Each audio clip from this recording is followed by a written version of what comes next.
Today we are doing logic, as I told you yesterday we would be doing, and with the new vocabulary in there. So while I get your homework papers picked up, I'm going to let you start copying down some of the notes for today. We have some vocabulary from last year with syllogisms, major premise, minor premise. We did this last year where we had the formal argument, we had the if-then statement, then we had a major premise that needed to match the if. The valid conclusion would match the then on there.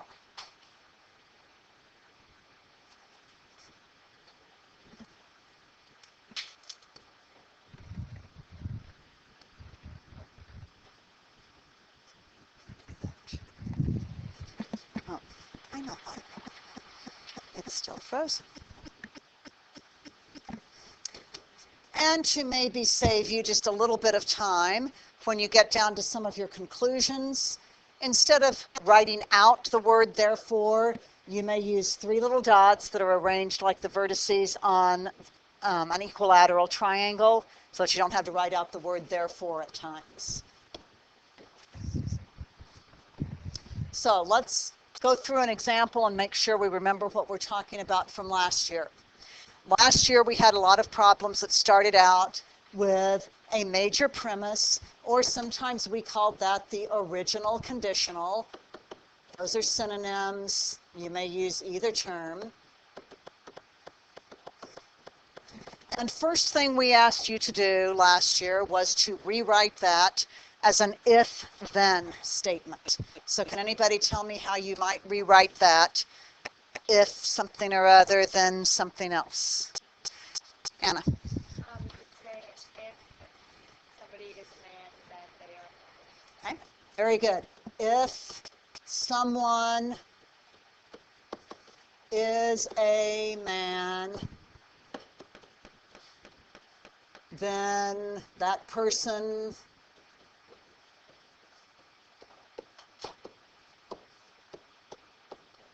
is mortal, or something along those lines. Then we said we had a minor premise, something like Aristotle is a man. And we asked you, does that match the if part of that original conditional? Thumbs up, thumbs down, does it match? Yes, it does. So the valid conclusion, we sometimes asked you to write, therefore, what, Jack?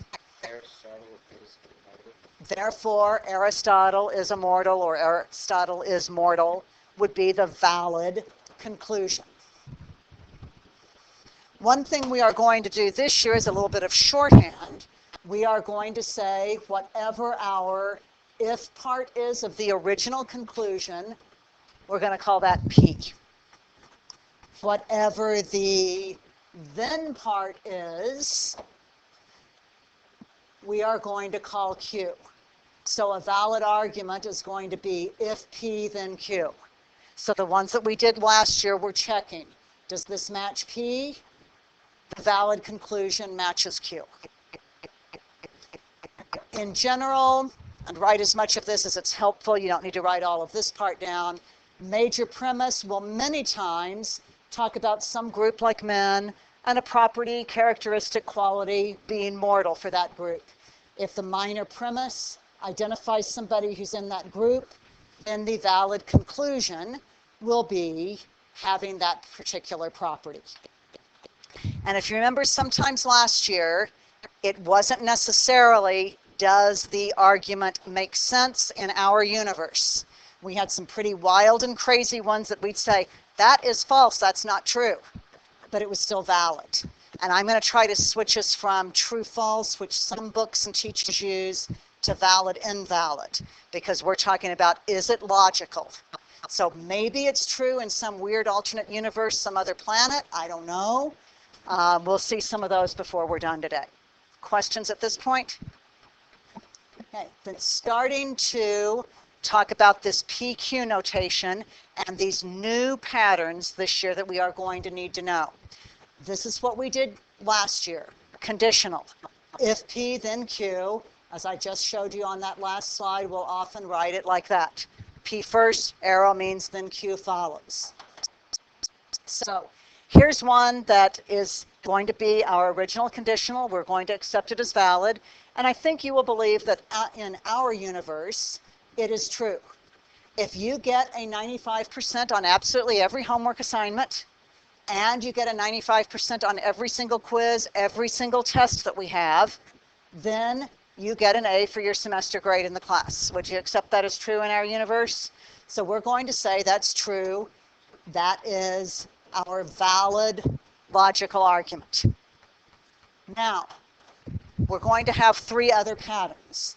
The first one that we are going to learn is going to be the contrapositive.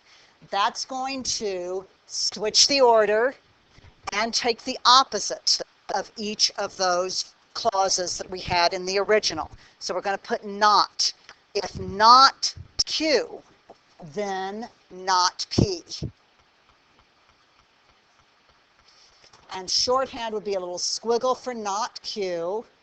Arrow means then not P. So contrapositive switches order and negates, puts a not in both of the clauses. We're going to see what that would do to that sentence about grades in this class and see if that makes sense, see if it feels like it would be true or valid. So I started off with 95 on everything, A for the grade. If I switch the order, I need to talk about the A, but I need to make it not A, not getting an A. So if you don't get an A has to come first, then that means you did not get a 95 on absolutely everything. Do you think that's true? If you didn't get an A, can you safely say there's at least one assignment that you didn't get 95 on? So that makes sense. It feels like in our universe, it should be true. It should be valid. And the contrapositive is always a valid argument. So it does not have to just match the original conditional for you to say it's valid. You could also turn it around and make everything negated. That's also a valid argument. Next one. Inverse, we're going to put the nots in. We're going to negate each clause, but we're going to keep the same order. So our original one that we have to accept, if P then Q. Then we might have an argument that is the pattern not P, and wanting to know if the conclusion not Q is valid or not. So let's look at what that does for grades. We started out with 95s on everything, then getting an A. We're just going to put the nots in. If you don't get a 95 on everything, then that means you don't get an A in this class. Okay, every single one of you is already not having a 95 because I haven't done any 9.5s out of 10 on homework. So there's nobody in here who's gotten a 95% on everything. You've already blown it on at least one because of the way I'm grading. Do you want that to mean there's no way you get an A in the class? So we want this to be an invalid argument. We want this to be false. So invalid or not valid. The final one is going to be converse. Converse, so we start off with we're given if P then Q. Converse is going to just change the order. It's not going to do any of the nots. So it is going to be not Q, then not P. Just change, whoops, sorry, I wrote that wrong. I wrote the contrapositive again. If Q, then P. Only changing the order. No nots put in there. That is the converse. And we want to see if that feels like it should be valid or not. So our original conditional was 95s on everything, then getting an A. We're going to switch the order. If you get an A, does that mean that you got a 95 on absolutely everything? That might mean you got 100 on everything. That'd be wonderful, wouldn't it? So that doesn't feel like it should be true. It is false, so it is also invalid or not valid. Now, the hardest part is going to be remembering which one's which. We've seen that P then Q is valid, not Q, not P is valid, and the other two aren't. In this class, we're going to have to do more than they do in the answer book at the back. You have to give me the reason. Valid, it follows the contrapositive. Valid, it follows the original conditional. Invalid, it follows the converse or the inverse. So you've got to give me the reason. So the hardest part for us is going to be keeping them straight. I just forgot to write that one in shorthand. So original conditional, that's easy, right? We're used to that. Contrapositive is the longest one of these new names. So it's going to go with the one where we change the most stuff. We change the order and we put in the nots. These two are the harder ones. And here's what I made up that helps me. And if you think of something that works better, please tell me so I can share it with everybody. Converse has an O in it. It is the one that changes the order only. If Q, then P. Inverse does not have an O, so does not change the order.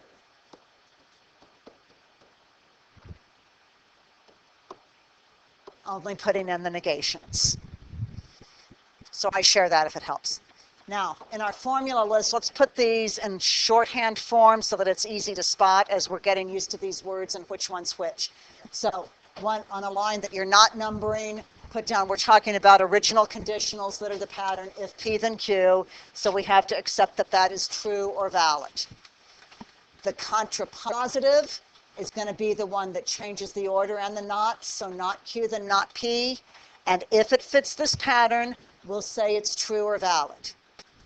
The inverse will be the one that does not change the order, it just puts in the knots, not P then not Q, that doesn't work. The converse just changes order only, it had the O in there, and that's also false and not valid. Original conditional, contrapositive are good. The others are not logical, they are not valid logical arguments. And then we'll just look at some examples and kind of practice how this works.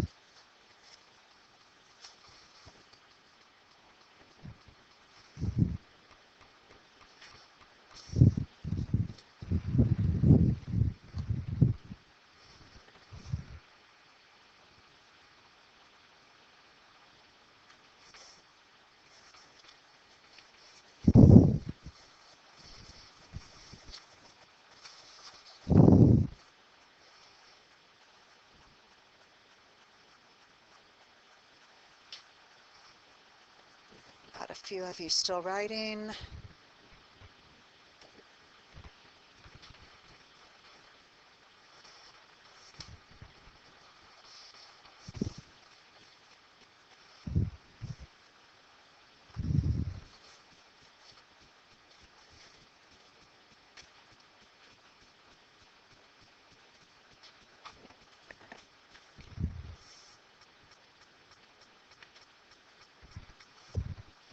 Looks like we're just about there.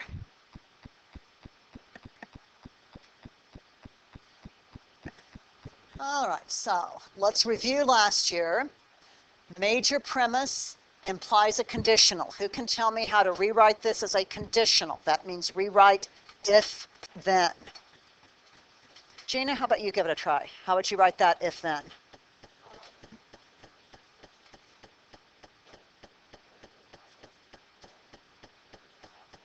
Excellent.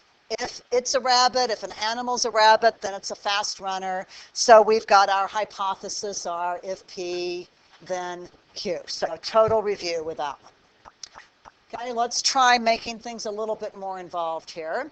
So all frogs are green, or we want to rewrite the premise, the major premise in conditional form.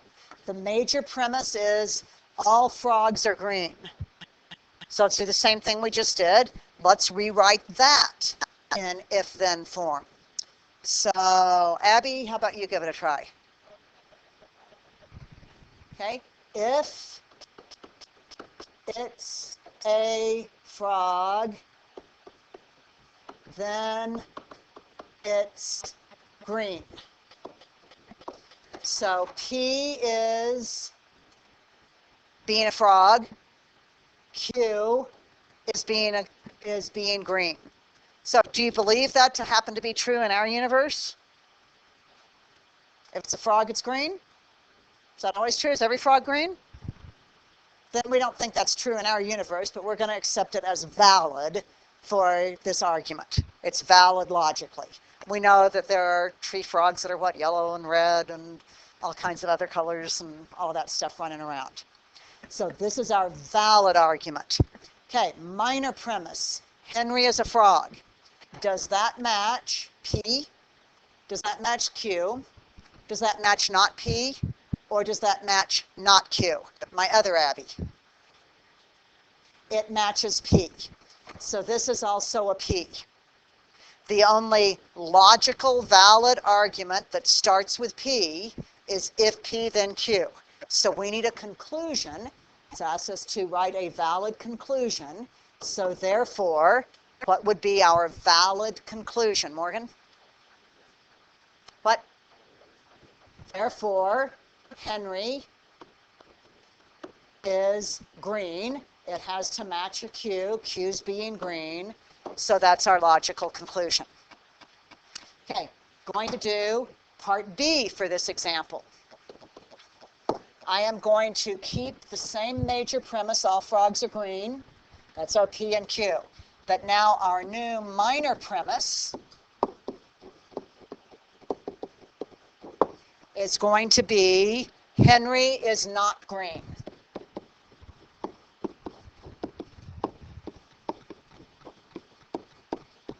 So not being green. Is not green P or Q, not P or not Q? Ella? So this is a not Q. Do we have a valid argument that starts with not Q in your list? Which kind of argument? Contrapositive, and it goes if not Q, then. So we need the contrapositive.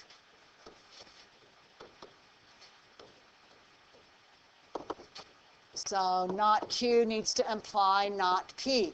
So who can give me a sentence that is not P when we're talking about Henry? P was frog, Q was green. What is not P going to be, L? Perfect.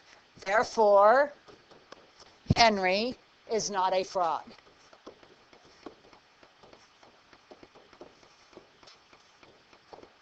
That would also be valid. Original, conditional, and contrapositives are the valid ones. Starting to see how it works. Hopefully I'm breaking it down enough that it's making sense for you. Okay, a couple more quick examples here. We want to figure out if this is valid or invalid and why. We have to give reasons in my class. So, original, conditional, all normal dogs have 4 legs. Let's think what would that be in if-then form so we can figure out P and Q. Ryan. So if it's a dog, then it has 4 legs. So if it's just a dog, so if it's a normal dog or if a dog is normal, that's P. Being a normal dog is P. Q is having 4 legs. Okay, minor premise, the dog has 4 legs. Is that PQ, not P, or not Q? What's happening with this one? Ariel? That is Q. Do you have any valid arguments that start with Q? No, it's going to be invalid if it starts with Q. It has to either start with P or with not Q. So we know it's going to be invalid. Now we need to figure out a reason for it. So the conclusion, being a normal dog, is that P, Q, not P or not Q? A normal dog. That's P. So this is invalid because it follows, I mean to get the right word for Q then P. We changed the order. We didn't put any knots in. Which word goes with the one that just changes the order? Chloe. So we're going to say invalid follows the converse. Anybody with a question there? Okay, this one, we need to write it as a conditional and then write it as a contrapositive. They're not asking us to determine what's valid or not, just to rewrite it. So I want you guys on your papers, go ahead and write these down, and I'm going to label them. I'm going to write down the original conditional, because it's said to with if and then, just like it originally is. Then write a second one, that would be the contrapositive. We're going to label which is which, since we're modeling how to do this on a homework assignment. If you've got two sentences in there, I need to know which one answers what part of the question. So first we're going to write that in if-then form. Elizabeth, how about you help us with the original conditional as an if-then?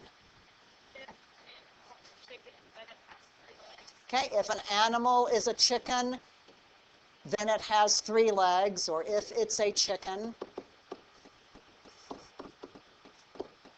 then it has 3 legs. Okay, this is not my universe, this is some other planet or some other place, but that's our valid argument, because this is logic. Okay, now we need to turn it around, contrapositive, change the order, and put in nots. Catalina, you want to try helping with that? Perfect. If it doesn't have 3 legs, then it's not a chicken. That would be valid. And I believe I have one last one, and then I'll just give you kind of a summary if it helps to write it down. This one's a little bit different because we start off with some negative terms in it, so I want to make sure we model that. So, original conditional is this one. All non-athletes are vegetarians. So we're going to think about that if-then. What would it look like if it were if-then? Grace? No, just the first one. Don't worry about Jim yet, just that top line. Okay, if someone is not an athlete, then that person is a vegetarian. We're going to say that's logical and valid. So, P is not being an athlete. So we've got the not in right now. Q is being a vegetarian. Now for our minor premise. Jim is not a vegetarian. Does that match P or Q? Not P or not Q? So that is a not Q. Their conclusion says Jim is an athlete. Does athlete match P or Q? Not P or not Q? Good. That matches not P. An athlete is not a non-athlete. So I've got that double negative canceling out. Is not Q then not P valid? So that is valid. And what's the name of not P then not Q? So we would say valid follows the contrapositive. So any questions with those examples that we were doing? Jack. Why wouldn't you say follows by a contrapositive? Why would I not say what? Follows by a contrapositive. Oh, you could say follows because it is the contrapositive. I'm just trying to not have you write a ton on these. I'm trying to be nice to you and getting it down to 3 words. Valid or invalid follows which one of the patterns. So just kind of to summarize and write down any of this that's helpful, but you don't have to.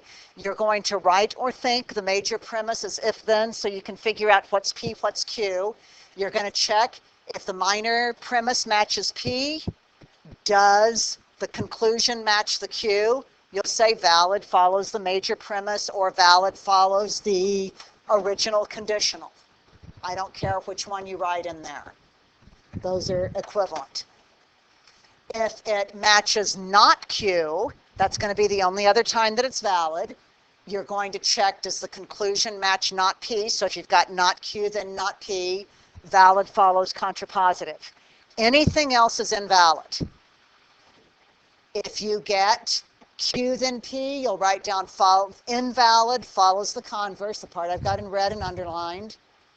If it has changed just the knots but not the order, you'll say invalid follows the inverse. And sometimes, I just need to caution you, some of the homework problems will be invalid. Don't follow any of the patterns. If P, then not Q. But we don't have a name for that. So if it's one of these four, you need to have the name in there. Otherwise, invalid doesn't follow any of our given patterns. So anybody with questions on that?